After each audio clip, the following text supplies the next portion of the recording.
Grubum adına bu konuda nezaket gösterilip konuşması uygun görülen kişi benim. Rahmetli Başkan'la uzun yıllar, gençlik yıllarından itibaren teşviki mesaim oldu. Rahmetli Muhsin Başkan arkasından 3 dakikalık bir konuşmada söylenebilecek ne kadar söz var bilmiyorum. 3 dakika içerisinde hakkına hukukuna cümle kurabilmek mahcubiyetiyle birkaç şey arz edeyim. Ömrünü vatanına, milletine, dinine, devletine adamış bir kahraman, ülke ocaklarının genel başkanı, ülküsünün mürüvvetini görememiş olmasına rağmen ülkesi için, milleti için, devleti için hasredilmiş bir ömrün her safhasında helalinden bir iradeyi millet iradesiyle buluşturma gayreti içerisinde bir memleket, millet evladı. Devleti her istediğinde, devletinin her ihtiyacı olduğunu düşündüğünde kanı, canı, istikbali ve fikriyle adanmışlığın remzi bir kahraman. Milletinin ihtiyacı olduğunu düşündüğü her yerde, her demde iliklerinin son zerresine kadar orada bulunmayı kendisi için cennet azığı bilen bir mümin. Ne olmak istersiniz sualine Mekke'ye düşmek istiyorum, bir kar tanesi olsaydım Mekke'ye düşmek isterdim diyen bir inanç eri. Adriyatik'ten Çin Seddi'ne bir Türk dünyası hayalinin hayatının her safhasını örgülediği bir adanmış insan. Devletini her ihtiyaç duyduğunda devletinin hizmetini görmek sorumluluğuyla sevmiş bir adamın, devletine ihtiyaç duyduğu ömründe bir kere devletini bulamamış bir adamın hikayesidir vefat. Rahmetli Necip Fazıl gençliğe hitabesinde Anadolu kıtası büyüklüğündeki dava taşını gediğine koymak mesuliyetine davet etmiş bütün bir gençliği. Anadolu kıtası büyüklüğündeki dava taşını gediğine koyamamış bir muzdariptir Muhsin Yazıcıoğlu. Ama Allah onun gayretlerini o kadar aziz etti ki Rabbul Alemin onu Anadolu kıtası büyüklüğünde bir musalla taşına koydu. Bir musalla taşında ona ihtiyaç duyduğunda her zaman hizmet etmiş milleti nezaret etti.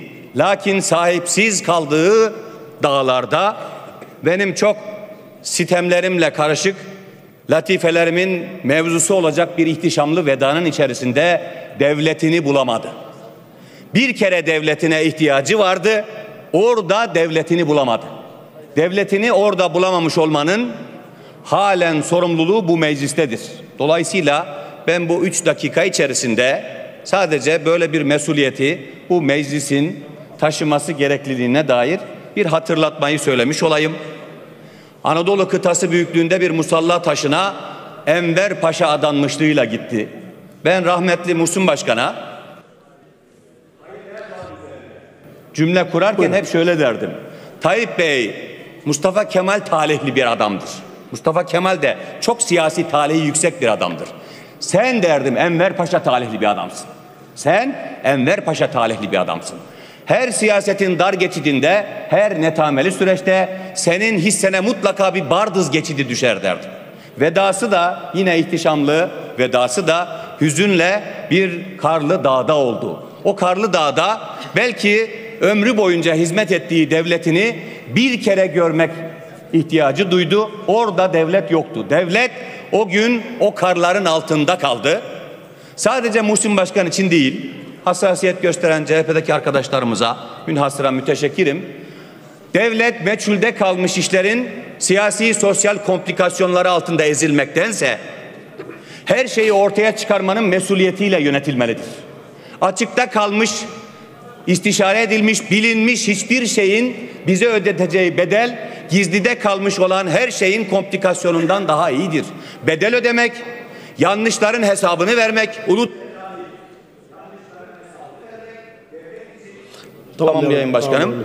Devlet için aydınlarının, münevverlerinin, fikir adamlarının, siyaset adamlarının gizlide kalmasından doğacak komplikasyonlarla karşılaşmaktansa bunlarla yüzleşmek, hesabını vermek, bu hesabı içerisinde devletin konuşabildiklerinden bir rahmet havzası oluşturmak bizim devletimiz için evladır, iyidir. Dolayısıyla Muhsin Başkan dahil gizlide kalmış, kenarda kalmış ne kadar istifama konu olacak ne kadar iş varsa hepsini aydınlatmak bu milletin vekilleri olarak bizim namus borcumuzdur. bu borcu ödemeye münhasıran polemik mevzusu olmasın diye biz bu mevzuda hassasiyet de taşımak zorundayız. Mutabakatla bu işlerin üstüne gitmek bu meclisin namus borcudur diyorum. Teşekkür ediyorum.